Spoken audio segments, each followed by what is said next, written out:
Hey, in this video, we want to do something a little bit different. We want to go a little bit deeper than some of our other videos. And the videos with longtime Rockstar members, Michal and Lukasz Wywrot. And these are two investors that started with what would be considered like a small single family investment. And they built their way up through different strategies, whether it's just long-term buy and holds or student properties, rent to own properties, custom home development. Then it was infill projects. Then it was a little bit larger projects. And now they have even larger mid-rise buildings that they're building in Toronto. That's why we want to go a little bit deeper with them, to show other investors like, hey, you can start with a certain level of investments and grow it to whatever you want it to be, depending on what you want your investments to be for whatever reason and whatever suits your lifestyle. So for these guys, they went big. They're leaving a stamp on an area in Toronto, and they have multiple other projects planned. It's pretty cool to watch. So that's why for this video, a little bit longer, a little bit deeper, but there's a lot of stuff here. So enjoy it.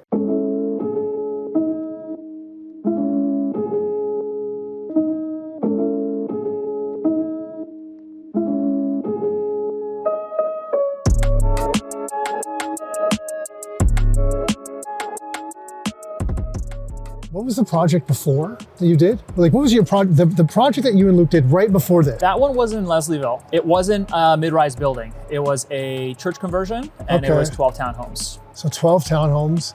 So the church conversion, did you knock down the church? No, the church remained in place. It was heritage protected. Yeah. So basically we just did an interior renovation and created 14 unique church suites within that structure. Really? Yeah, so the lobby had the existing doors. That was one thing that was very historically significant. So that was your kind of main vestibule.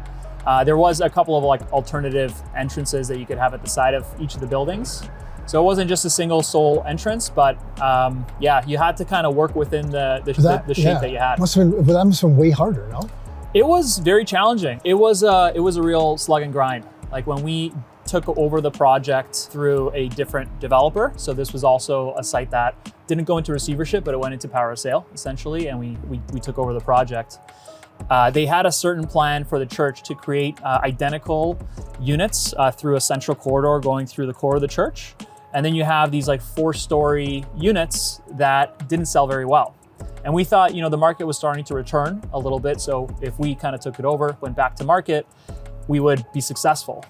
But what happened was that there really wasn't a market for these units that had so many stairs. So we actually had to re-envision how we were gonna design this church. And then, through the pain of seeing no sales come through and needing this project to work, Luke and I sat down and said, maybe there's another way we can re-envision this. And then we kind of broke apart the whole architectural design ourselves and created these sort of Lego-shaped units, where some units were 1 story, some units were 2, some would go north and south, some would go east and west, just to kind of create a really cool design. And that's what saved the project. As soon as that redesign happened, people could visualize saying, okay, I could now take an elevator to get to my unit. I have 1 set of stairs. I now have a price point for 500K, 800K, $1 million. But then you guys did that, and then you went right to because this seems like a far bigger project. And then you just came here, and you were showing us earlier, and we can't see it now because it's so cloudy, but the lake's there, Toronto skyline's there. Yeah. So did you like that aspect of it? Like when you guys, was this one lot you guys bought? How did you guys even get the land for this? Yeah, once we got to a point where we thought we were more or less de-risked from that project, we decided to find our next acquisition area. We have to find something different and ideally something with higher density. Because even working on a 26 unit project, it's hard to make the numbers work. And we found that the margins were still very low. And with the work involved and the risk, we said, we kind of bought into the idea that mid-rise concrete construction was where we always wanted to land and where it was safer to kind of place your money and where you could really realize your return. And we landed on Kingston Road being that next area. Partially because land values were still pretty attainable and affordable for us to make our next step into acquiring something that's sub 10 million bucks. But also, just 5 minutes west of here, you have a really nice built up area. East of here, this was a very rough area. It's changed a lot even since 2017, but we could pick up land at a very affordable rate.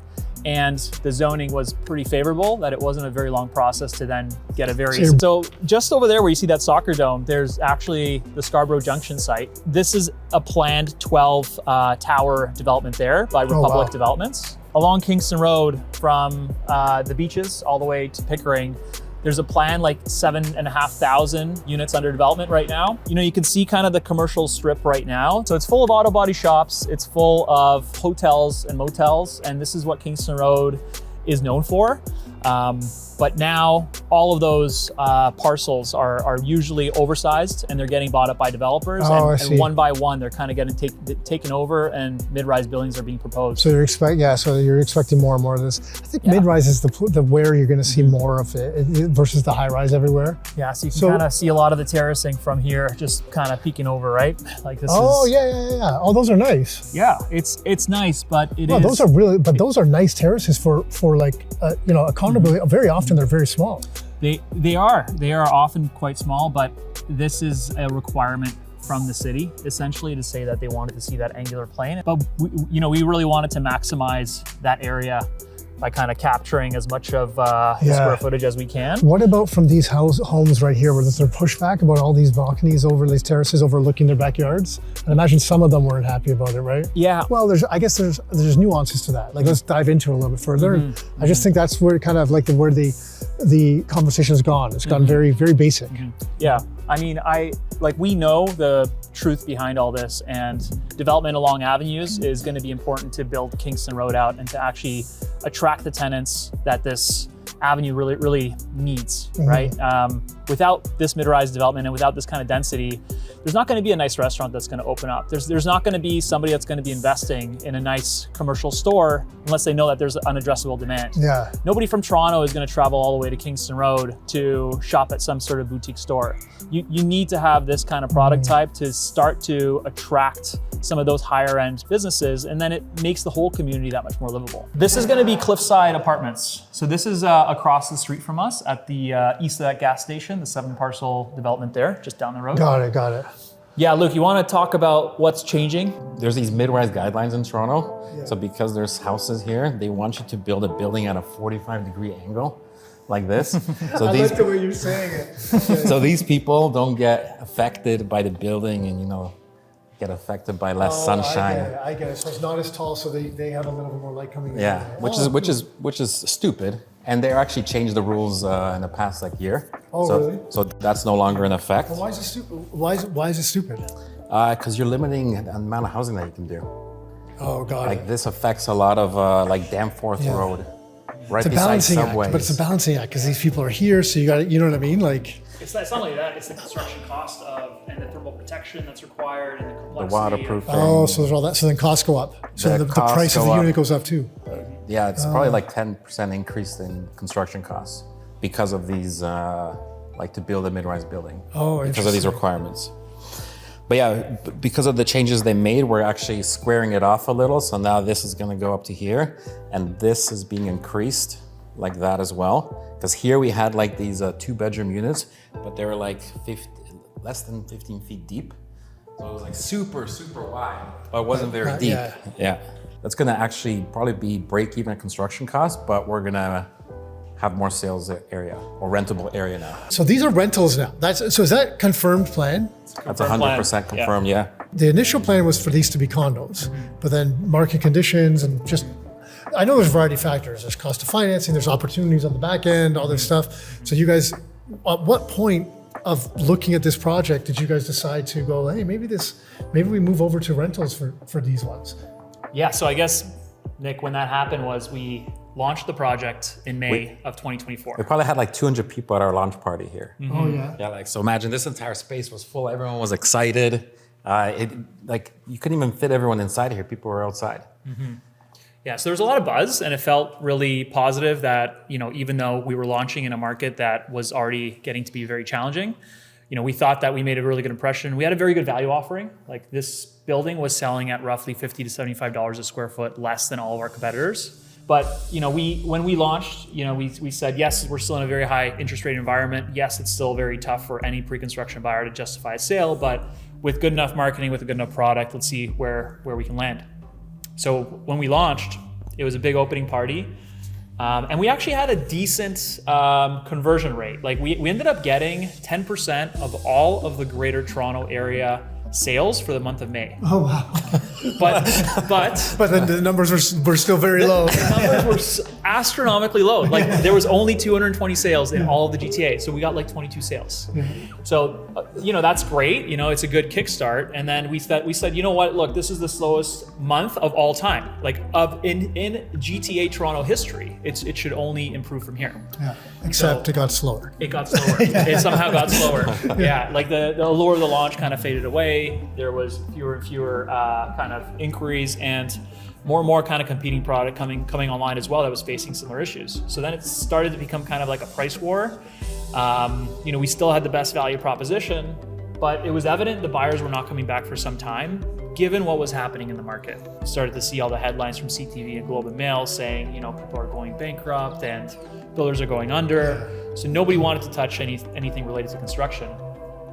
And it was probably after I came back from my honeymoon that, June and July passed and there wasn't really any activity at all, that we said, we better do something quick. And let's see what other alternatives we have in terms of like product type, right? So, we looked at this building as potentially like a senior's residence. We looked at it as like a multifamily.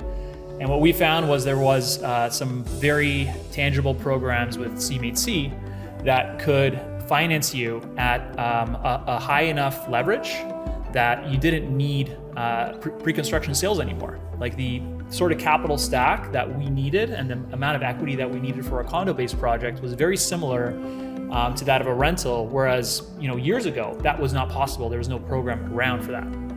So we kind of made the business thesis and said, if let's project out a couple of years from now. Let's look into 2027 and 2028. Is there going to be an ample amount of rental demand in those years? And like hands down from every operator that we talk to, there's going to be a huge rental demand. But is there going to be a condo demand, in the next 6 months? And from everybody we surveyed and from ourselves seeing the market and like seeing how long it takes to get to a more balanced interest rate environment, there's not going to be anything that happens in the condo space for at least a year, maybe 2, maybe 3. Maybe 3, maybe 4. Yeah. But that's an example where there's a CMHC program, because we talk about these government incentives to start creating more housing units and things like that. And a lot of them are useless, to be fair. Like a lot of the things, or they make these announcements and they don't do anything, right? But this is an example, it seems like, where some of the financing options make it feasible for guys like you guys to then actually create some housing units. I think a lot of people can't relate to you guys, or they feel like they can't relate to you guys, because they're like, okay, here's these two guys and they're building buildings like this, these mid-rise buildings, so a couple hundred units. But like, I think they don't realize that you guys started as real estate investors, as two brothers that bought was a student property? Like, what the heck was it?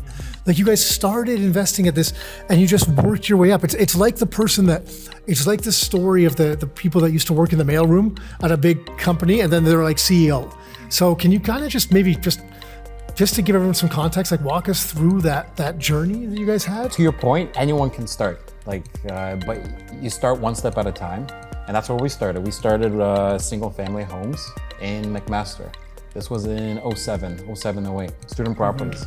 We didn't know what we were doing at the time. We didn't know what we were getting ourselves into. We didn't know anything about tenants.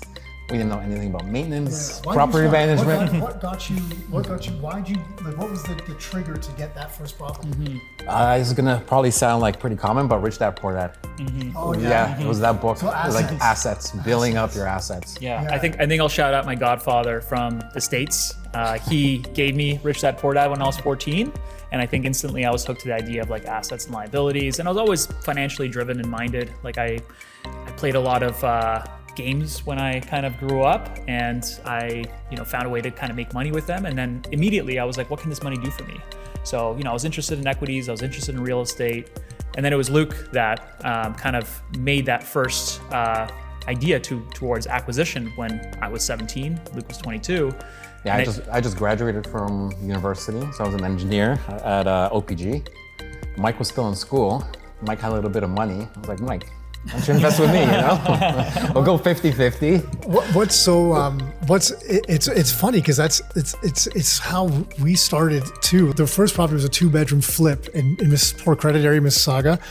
And that's the one you didn't make money on. Yeah, like $4,000. Yeah. But then we went to the student properties because the numbers made sense. So it's just funny to hear that story, because it reminds me of roughly, I guess probably I don't know, the first student property was probably maybe it was just a few years before that, just because we're just older than you guys. So I was the younger brother when we started. I kind of got into it. Tom was already older, right? Versus the opposite. So you guys have some good years on us, right? We did a bunch of student rentals. And then did you? Yeah, we did a bunch of them. Like all in Hamilton? In Hamilton. Then we tried it in Oshawa, like close to the downtown campus. So UIT downtown campus. Right.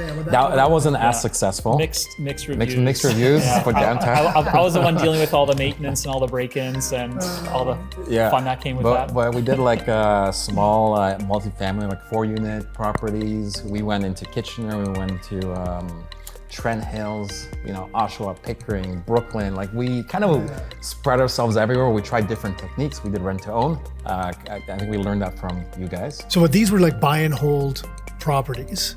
So then when did you guys say, okay, we've tried the students, we've done rent to own, we've done like kind of smaller multis and stuff.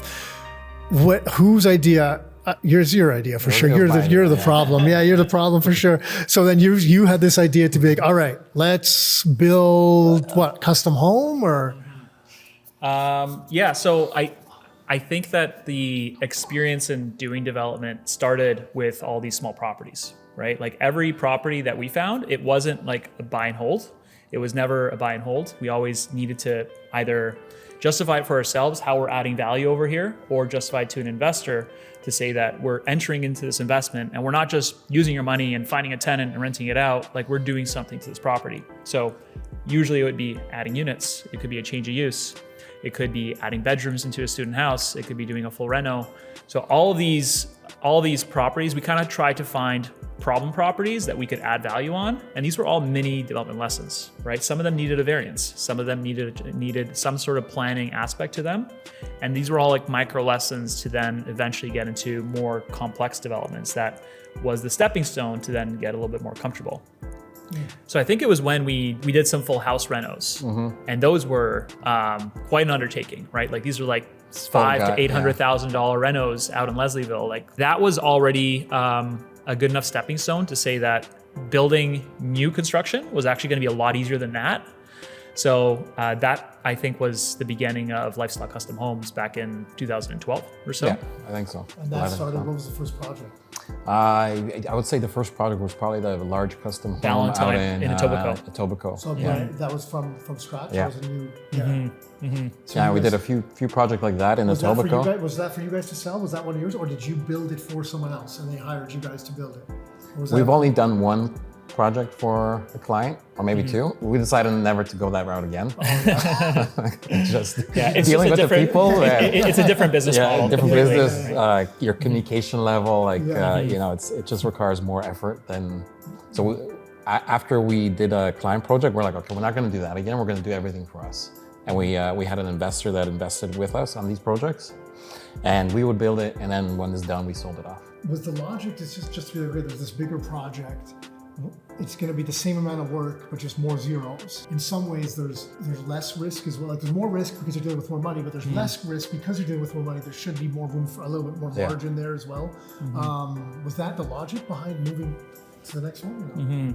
Yeah, I think that was the initial logic, right? That it would be less risky and that it shouldn't be as difficult. But I think because of the steps that we took, they were all like pretty gradual and large steps.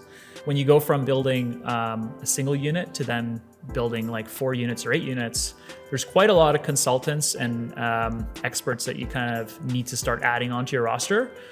And the kind of level of expertise that you need when you're building something higher density, you start having to graduate with who you're working with as well, whether it's consultants or trades. So all of every time you're doing a bigger and bigger project, there's a different kind of subset of people that you need to work with most of the time. I think we've always been chasing when in real estate are we going to finally meet our realize a large margin, right? Yeah. So we start off with a custom home and it takes 6 to 8 months to build out, and we make like 15-20% on our money. The investor gets half, and we're like, okay, that was unsatisfying because that was a lot of work. Let's build a pair of semis. Let's do a few projects at a time. Let's build an 8-unit building, a 26-unit building. You know what the final frontier is, where we always wanted to land. Like, we don't want to stay in this game forever. Let's work on concrete buildings. I'll let Luke talk about why we kind of chose Kingston Road. So we knew we needed to go bigger, and we were looking for the exact area where to actually do that next project. We did Leslieville before, and Leslieville gone through like a big transition over the few years. Then Beaches already was a high-end area, and we saw that the further east, slowly, the transition was happening here. So we targeted this area, I think it was 2018? 2017. 2017. Mm-hmm. And we had this strategy about like yellow letters. So you write out these yellow letters. God, yeah, I think you know that strategy. And we sent it all across Kingston Road, and we got a whole bunch of responses. And we ended up striking a deal. And the one up merger was 4 properties, basically, 3 different owners. Struck a deal with them, longer closing, and we got. I don't think I knew that part of the story. That's amazing. That's how you guys got that property. Yeah. That's flipping awesome. I love that, man. Yeah, that strategy is amazing. Yeah, I should add to that. So when we found that property, like, the initial strategy was that we were going to be doing like a small 6-story development. And that was going to be our next step. Like, we were going to do concrete, we were going to do mid-rise form, but it just started at those 2 lots. And then in that process, once we had them conditional, we found out that the motorcycle shop next door was also potentially looking to sell. And if we did that, we could boost the density up to 10 or 11 stories. So that was our big, like, are we ready for this? Are you sure we want to do this? And we just said, like, what are we waiting for? If we don't do it now, we're just not going to do it. Yeah. So I'm just wondering when this gets real. Like, when does it get real to the point where you guys are like, oh shit, like, what have we got ourselves into here? It must have been so cool when you got the first model of the first building you were doing and it was there. It must have been like, wow, can you imagine? Like, it's going to be crazy. But there must have also been the same thought, like, you know, holy shit, what have we gotten ourselves into? Mm-hmm. You know, because I know, you know, from some of the story, you know, some of the things we've shared back and forth over the years, like, I know there's a ton of challenge, and you guys shared some of the stuff here. Like, it's never smooth sailing. There's a million challenges, but it's like, did imposter syndrome want to creep in and say, you know, can we really pull this off? Do you know what I mean? Yeah. Well, I'll say that we've kind of had imposter syndrome. You kind of need, I would say that we felt like we had imposter syndrome for most of our careers, because we've always needed to build ourselves up to act as if we were the guys that have already been doing this, right? Like, just imagine when you're going in and getting your first custom home financed. They ask you for your experience. Show us the projects that you've done. You know, you have to kind of point out the renos, and you have to kind of say that this was a stepping stone and we can do this, but you have to sell yourself. Then when you start doing a much larger project, you go from needing a 2 million construction loan to a 12 million construction loan. Okay, show us what you got. Show us, you know, who you're using. Like, how are you going to be able to execute on this business plan? You're always trying to market yourself, that you've been there, you've done that. To kind of break out into any new venture, you kind of got to fake it till you make it a little bit, right? But I think it's important for anybody. Like, it doesn't matter whether you're working an office job too. Like, if you're looking to get a promotion to that next position, you have to say that you're going to make it, and you have to at least have that confidence to do something that you've never been able to do before. You guys made it. Like, you've done what you've done, but not just that, you've also navigated the last couple of years of one of the worst real estate markets that this area has seen, with the way interest rates went up and stuff. And like, there's something to be said for that, because there's a lot of people falling by the wayside. And I'm not saying that it's like, is everything smooth sailing from here? And I know in our business, there's been challenges and stuff, like, but we've all navigated that. And I think there's got to be something to that, like that, the lessons there and the experiences there, you just carry those forward. It applies to so much. I would think, I don't know about you guys, but that's just the way I feel about it. Yeah, I mean, I'd say that, you know, what happened in 2022, 2023, 2024 for us specifically, like, I don't wish that on anybody. New construction real estate development market was as close to a Great Depression as you can get, right? Like, you're talking a market-wide perspective of 0 new construction sales. So while real estate prices are still like pretty high and elevated, what it means for somebody that is holding land and that is trying to get condo sales, it basically means that you have a 0 addressable market, because there's no sales happening, and you're suddenly having a huge burn on interest at a very elevated interest rate environment with no product to really sell. So that is I think, the ultimate test. Like, we always thought this was going to happen. Like, when is this real estate cycle going to catch us on that downturn? And hopefully we're well capitalized to kind of withstand that. We didn't think it was ever going to be this bad. Like, this is really, from a new construction perspective, this is as bad as it gets. It's as bad as it gets. Well, but sales aren't sales down. What is it? Is it, especially specifically condos? Aren't they like 93% below? Yeah. Is it below the 10-year average, or is it just from where they were? I forget the exact number that I was looking at. I think it's below the 10-year average. It's below the 10-year average, right? Like 90+% below the average. That's basically like, that's almost 100. Like, we're single digits away from 100, which means zero. Yeah. And what's more telling with that number is, like, we know the incentives that some developers are giving. Like, the site east of us that's still like, the product type is still a condo, they're giving away Kia Sorrentos with every condo that they sell. They're giving away a car? And they're giving away a car, right? To get the parking space and a car, you still have to pay for the parking You still have to pay for the parking space. Yeah. So there's a lot of sales gimmicks. There's a lot of developers that are desperate to have some sort of movement. Even the sales that you see that are logged, it might not necessarily mean that the project is moving forward and that sale is real. It also might mean that it's heavily incentivized just to get some sort of traction, but they're not making money off of it. So it is an extremely difficult development environment. And that was really like the holy shit, what did we get ourselves into moment when we suddenly had to carry 3 major properties without, kind of the right partnerships in place. But, I think you navigate through that. You work on your relationships. We have really solid investors. I think that it's really beneficial that we're not relying on just the institutional family office market, that we do have some private investors that are able to help us carry our developments. Otherwise, it's not easy to kind of get through this like lull period where some institutions and banks just say, no, like, we have to wait until a bottom is found, and then they can open up their credit and debt markets to kind of finance projects. You guys went from, how much did the first place cost in Hamilton? 267,000, I think. Like that? Yeah. So from a $267,000 I think we're going to be signing single family a loan for a 4630 project for, what is it? 245 million. 245 million. So from 267,000 to 245 million loan. But Loan. you fucking better pay that back. Yeah, man, it's a journey. One thing I said to you before is I don't know if you guys give yourselves enough credit. Like someone like me standing on the outside, looking in, knowing you for a number of years, not from like when you guys first started, but knowing your story and kind of stuff. It's like, yeah, man, it's really impressive. Like it's incredible what you guys have done. I think it's like, as brothers, as business partners, you have that dynamic going too. It's cool what you guys are doing. You're creating a legacy for yourselves.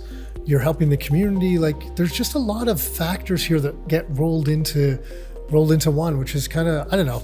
That's just my way of saying, man, it's so cool to see what you guys have done, for sure. So you're looking back on your 22-year-old self. You're looking back at your 17-year-old self, because there's no way in hell that you thought I mean, I'm going to put words in your mouth, but there's no way in hell you thought you'd be here. And there's no way in hell you guys thought you'd probably do all the things you did. You didn't think you'd have the battles you had, the resilience to keep going. Like, it's flipping awesome. What do you tell yourself now looking back? I think Luke's answer might be different from my answer, but I'll start. And I think the advice that I would give myself is to consider a different path. To be honest, now that I've done it, like we've done this for 15 years now, and it was a real grind. Like I think breaking into this market, like, we are one of the first generation builders at our age that were able to kind of find a footing here in this mid-rise business. And it was very difficult. And it carried with it a lot of risk, and it carried with it so much work. We are seeing the fruits of that labor. And it was a huge investment. I think it is very rewarding now that we're here, and I'm glad that I made it here. But I think with the amount of work that was involved over the last 17 years, I'm not sure if I'd want to go through that again. That's honest. That's interesting. Yeah. What I would say is, if I was talking to my 22-year-old self right now, I think I would have told him, you know what, work underneath a developer to get some a little more experience. You know the mistakes they make, so you don't have to make those mistakes again. Yeah. I think getting that extra experience would have helped. Yeah. As opposed to just jumping in going and in cold. Yeah. Yeah. But it also starts small is another thing, kind of like we did, because if you start really big, those mistakes can be very costly. Yeah. Yeah, it's interesting because that's what we did, completely different business. And I was in real estate, but different business. But we went into the real estate side of things. We knew nothing. Like we knew nothing. And the first even brokerage we were with